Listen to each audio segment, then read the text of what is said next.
Bienvenidos a Cápsulas Informativas de UNAM Chicago, un programa donde hablaremos de temas de actualidad desde una perspectiva dinámica. En este espacio, el equipo de UNAM Chicago aborda diferentes aspectos pertinentes a la educación, la difusión de la cultura, la vida cotidiana y su relación con los programas que diseñamos para ti. Una colaboración más de UNAM Chicago y Spanish Public Radio. Amigos, ¿qué tal? Un placer saludarlos nuevamente. Soy Salvador España de Spanish Public Radio y les doy la más cordial de las bienvenidas a esta nueva cápsula informativa. En este programa, el día de hoy, está con nosotros Alberto Fonserrada. Él es encargado de vinculación cultural y enlace interinstitucional de UNAM Chicago. Alberto, bienvenido al programa una vez más. Muchísimas gracias, Salvador. Encantado de estar contigo y siempre agradecidos por el espacio que nos brinda Spanish Public Radio.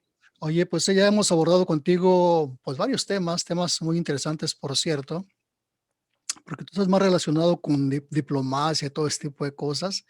En el pasado pues te dedicabas un poco a eso, ¿no?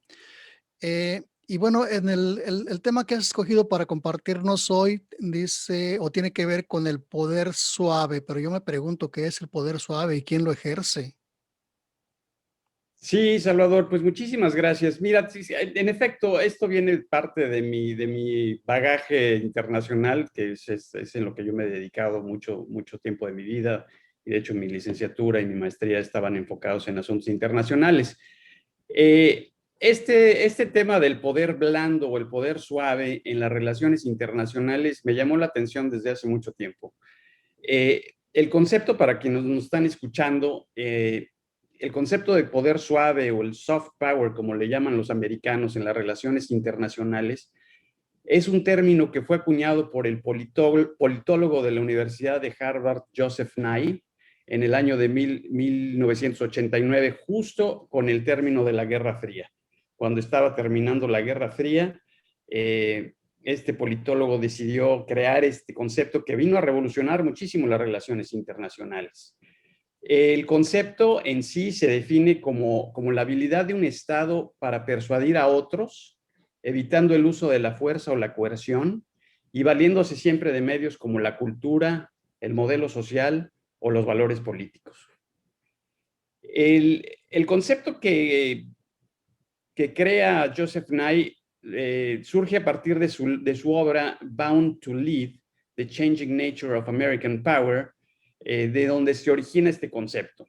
Y lo contrasta él precisamente con el poder duro, que es el hard power, que básicamente consiste en modificar el comportamiento de otros estados mediante el uso de la coerción, el uso de la fuerza o el poder militar, o en ocasiones incluso el poder económico. Al poder duro se le ubica básicamente con el uso militar, cuando se le relaciona con la fuerza, pero también Joseph Nye aquí matiza un poco, porque, por ejemplo, hay quienes se preguntan, bueno, pues, las operaciones de paz, por ejemplo, que lleva a cabo la Organización de las Naciones Unidas, pues implican el uso de ejércitos. Y aquí, precisamente, es donde Joseph Nye dice, bueno, pues sí, hay momentos en que el poder duro puede convertirse en un poder suave, que es un recurso para persuadir hacia la paz. Y vaya, la idea de utilizar ejércitos en misiones humanitarias es precisamente también pues, para cambiar las percepciones. Y el propio Joseph Nye utiliza un ejemplo de cómo los Estados Unidos utilizaron el poder duro para transformarlo en poder suave. Tú te recordarás en 2004 el tsunami que azotó Indonesia y devastó ese país de una manera impresionante. Bueno, siendo Indonesia el país musulmán más grande de la orbe, después de la devastación se enviaron misiones de paz promovidas por Estados Unidos y que cambiaron totalmente la percepción. Esto es interesantísimo porque se hicieron sondeos de opinión en donde, bueno, pues la gente estaba totalmente agradecida pues con el uso de con los ejércitos que estuvieron pues ahora sí asistiendo, ¿no? Pero te platico un poquito también para poner en contexto esto. Los antecedentes del poder suave o el poder blando se remontan a la era de los 80s. En ese entonces, a finales de la década de los 80s, había un gran debate en Estados Unidos entre quienes se llamaban decadentistas y los renovacionistas. Los decadentistas básicamente estaban representados por Paul Kennedy de la Universidad de Yale, y los renovacionistas o la corriente renovacionista precisamente por Joseph Nye, el autor, el padre, digamos, del poder suave, ¿no? Y de la Universidad de Harvard. Lo que argumentaba en ese entonces Paul Kennedy en su libro The Rise and Fall of the Great Powers, él sostenía que básicamente los Estados Unidos, el predominio de los Estados Unidos dentro de la dinámica internacional, tanto en el ámbito económico como en el ámbito político, estaban en decadencia. Y esta decadencia básicamente respondía a que los Estados Unidos se habían sobreejercido en su hegemonía, en su poderío. Querían controlar absolutamente todo, y llegó un momento en el que, bueno, pues se les estaba ya saliendo de las manos, y Paul Kennedy sugería que ya su poderío se estaba desgastando. En contraste, llega Joseph Nye con la teoría renovacionista, en donde dice, pues básicamente, no Paul Kennedy, quien comparaba mucho a los Estados Unidos con la España del siglo XV por esta sobreextensión territorial, dice, no, los Estados Unidos son mucho más que eso. Los Estados Unidos tienen una fortaleza adicional que no está considerando la teoría decadentista, y es, pues, el poderío que tienen los Estados Unidos en áreas científicas, culturales, ideológicas, de valores. Posteriormente, el concepto iría evolucionando, y Joseph Nye argumentaría que una combinación, o a lo que debería de aspirar un país, es a una combinación entre poder suave y poder duro. O sea, vaya, el poder militar y el poder de los valores, cultura, ideología. Y a esto él lo bautizó como el smart power, o el poder inteligente. Y este es un recurso que, por ejemplo, la administración del presidente Barack Obama y su secretaria de Estado, Hillary Clinton, recurrieron mucho. Era esta combinación que contrastaba sobre todo muchísimo con las políticas anteriores del presidente George Bush, que venían de pues vaya, de un también desprestigio fuerte, porque estaban basadas básicamente en el poder duro. Hace unos días, creo que la semana pasada, falleció el exsecretario de la Defensa, Donald Rumsfeld, que bueno, pues es un poco la personificación del poder duro, ¿no? Este es un personaje al que le cautivaba el poder de las armas. Él no entendía que hubiera otra posibilidad de operar de los países, ¿no? Entonces, pues, vaya, contrastó muchísimo la política del presidente Barack Obama con la de su antecesor George Bush, ¿no? Oye, Alberto, Ahora, antes de esta idea de ejercer este poder suave, ¿había alguna estrategia similar que ya se estaba utilizando, o era solamente el poder duro ese que tú dices con el ejército y todo ese tipo de cosas?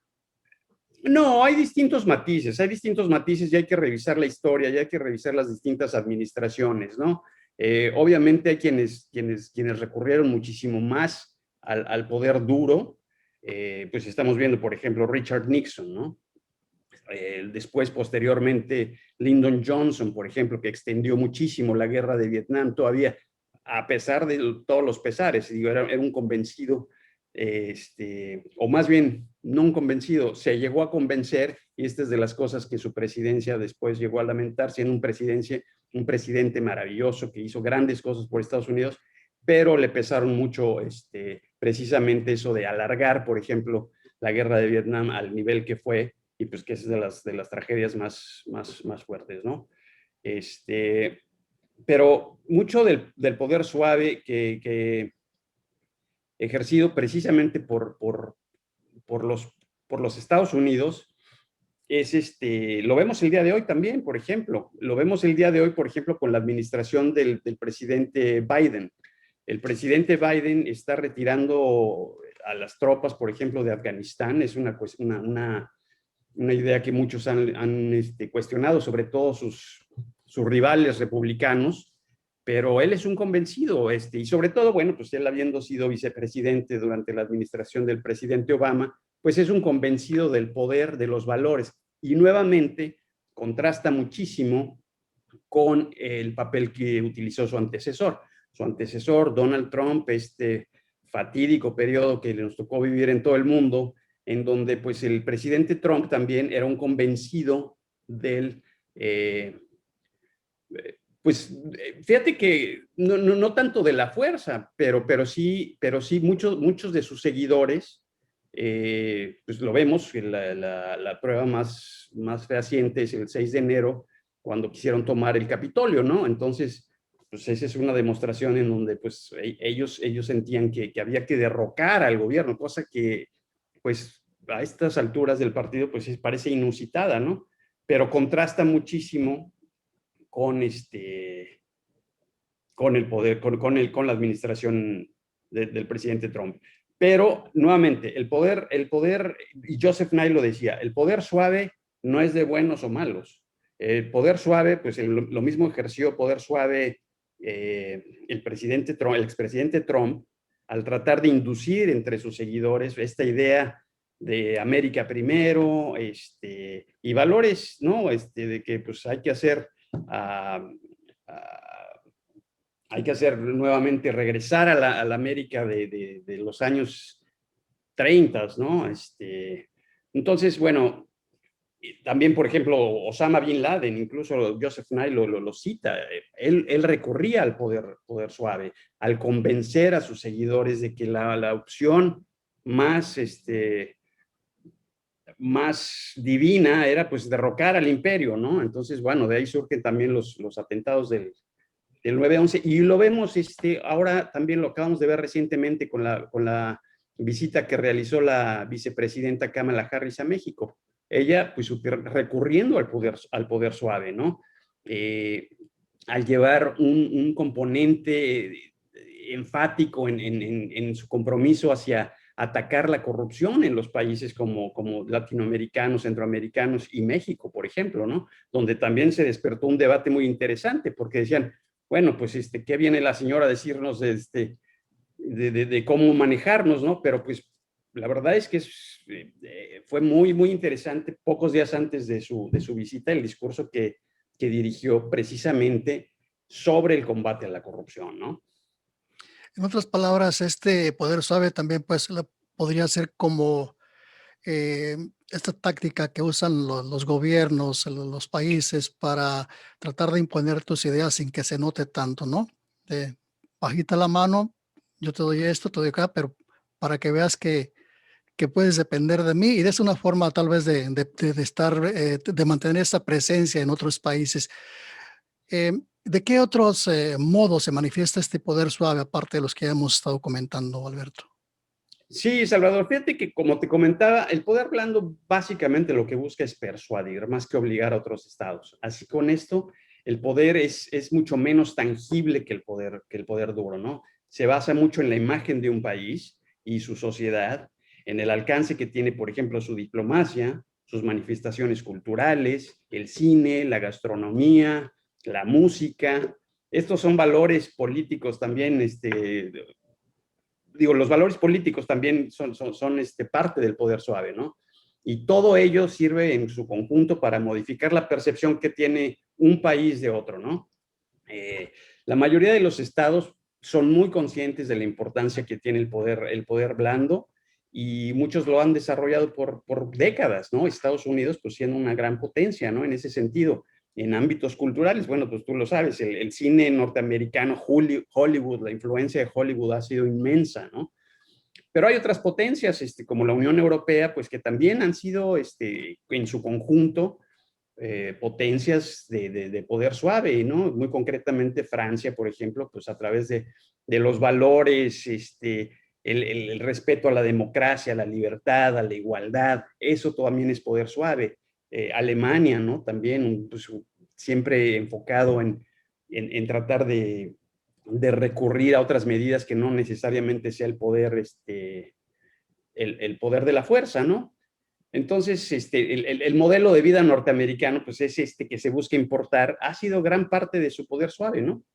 Y es una estrategia de cómo se desarrollan sus políticas exteriores, ¿no?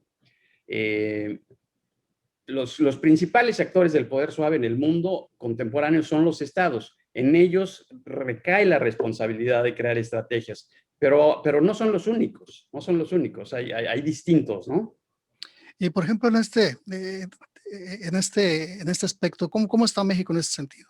En el caso del poder suave institucional, por ejemplo, la Cancillería, yo creo que está haciendo un trabajo interesante, por ejemplo, pues con la creación de la Dirección Ejecutiva de Diplomacia Cultural, que ha tenido un papel importante para promover nuestra cultura, precisamente. Esa es la función. Pero tampoco es novedoso, o sea, lo vemos en muchas administraciones. Por ejemplo, el expresidente Adolfo López Mateos, desarrolló una visión muy peculiar del poder suave, en donde cuando iba a una gira de repente al exterior, pues llevaba alguna expresión artística, llevaba mariachis, muchos también se lo criticaron porque pues incurrían en gastos, ¿no? Pero mucho lo que se trataba también era de llevar esta nueva imagen, ¿no?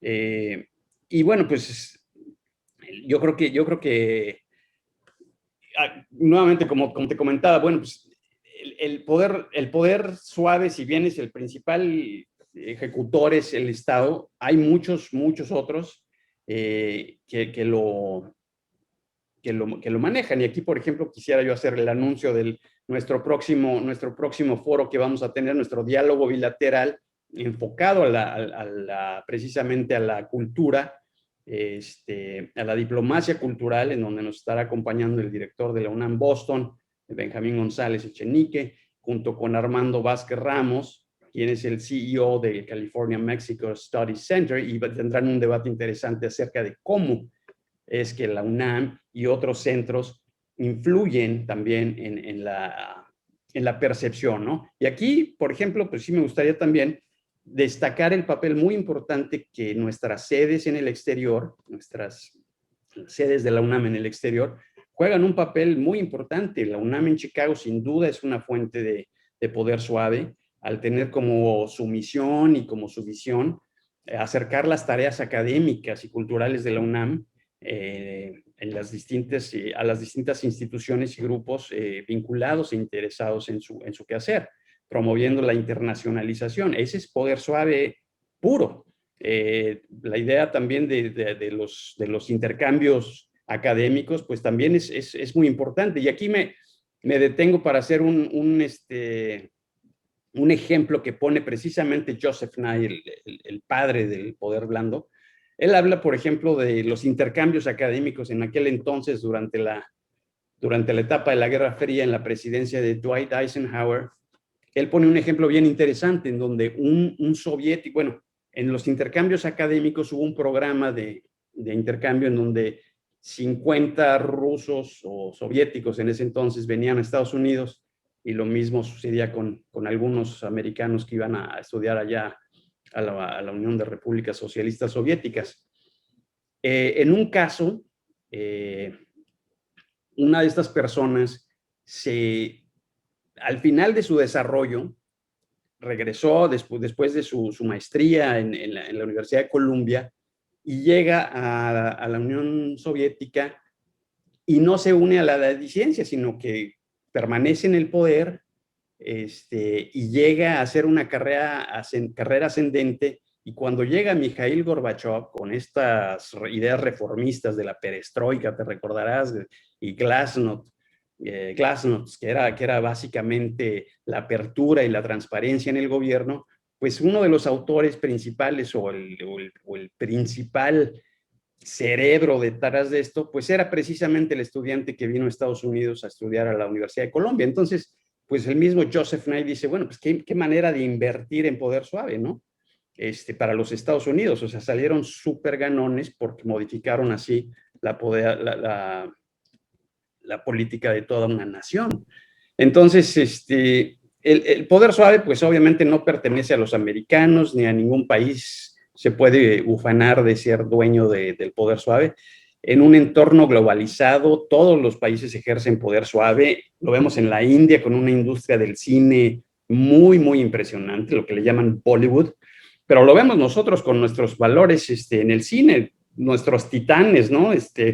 Alfonso Cuarón, Iñárritu, Del Toro, que bueno, pues están en la cumbre, ¿no? Nuestro cine, pues otra vez está muy alto. Pero no solo eso, ¿no? Lo acabamos de ver el lunes pasado, nuestro Café Express, en donde tuve la fortuna de entrevistar a Carlos, el chef de... Carlos Gaitán. Carlos Gaitán, el chef de Zuko, que es, pues también digamos, es uno de nuestros embajadores del poder suave, y así lo presenté, ¿no? Como en las redes sociales, porque es un ícono del poder suave. Es una persona que ha llevado desde unos orígenes muy humildes en Huatzuco, Guerrero, hasta llevar a ser nuestro primer mexicano en obtener una estrella Michelin de gastronomía, ¿no? Entonces, el poder suave se manifiesta de muchas formas, da grandes posibilidades a los países pues para vender una buena imagen. Siempre está el debate entre quién es más, quién es menos. Ahorita lo vemos mucho con China, tratando de ejercer poder suave también. Y es interesante, ¿no? Digo, la verdad es que yo soy un convencido del poder suave. Siempre ha sido mi autor favorito, Joseph Nye, porque es una persona en la que cree en la diplomacia, en los valores de los distintos países, y se me hace muy valioso. Entonces, es un debate abierto, y bueno, pues habrá que esperar, pero bueno, pues ya dará pie para seguir otras pláticas. Como quien dice que el dicho ese que decía que más vale astucia que fuerza, ¿no? O sea, si le echas coco y sabes cómo manejar esta riqueza cultural y todo que tienes para tratar de convencer a los demás, pues a veces te va a dar mejor resultado que el uso de la fuerza, el uso de las armas, ¿no? Digamos, un país Así como es. México que no tiene que no se equipara una potencia mundial en cuestión de armamento con otros países, pero tiene mucho que ofrecer, su cultura, tú lo mencionaste, la música de mariachis, artistas, o sea, son cosas que forman parte de ese arsenal para poder ejercer este poder suave que tú mencionas, ¿no? El poder de la persuasión, y como tú dices, me gusta mucho lo que tú dices, el arsenal, tenemos otro arsenal de armas, ¿no? Que son mucho más poderosas, que es el poder de la persuasión, el poder de los valores, el poder de la música, la cultura, la gastronomía, en donde, bueno, pues México es una gran potencia, ¿no? Entonces hay que sacarle provecho, y aquí estamos en la UNAM haciendo mucho ese trabajo, ¿no? Muy bien, Alberto. Pues muy interesante esta reflexión que nos haces acerca de el poder suave que se usa en las relaciones internacionales. Alberto, muchísimas gracias. Antes de cerrar la cápsula, ¿te gustaría agregar alguna otra cosa? Pues únicamente agradecerte, Salvador, a nombre de la UNAM Chicago, de nuestro director Javier Laguna y el mío propio, el espacio que siempre nos brinda Spanish Public Radio, y tú en lo personal te agradezco mucho el espacio. Muy bien, amigos. Pues será hasta una próxima ocasión por el programa de hoy. Muchísimas gracias y nos vemos en la próxima.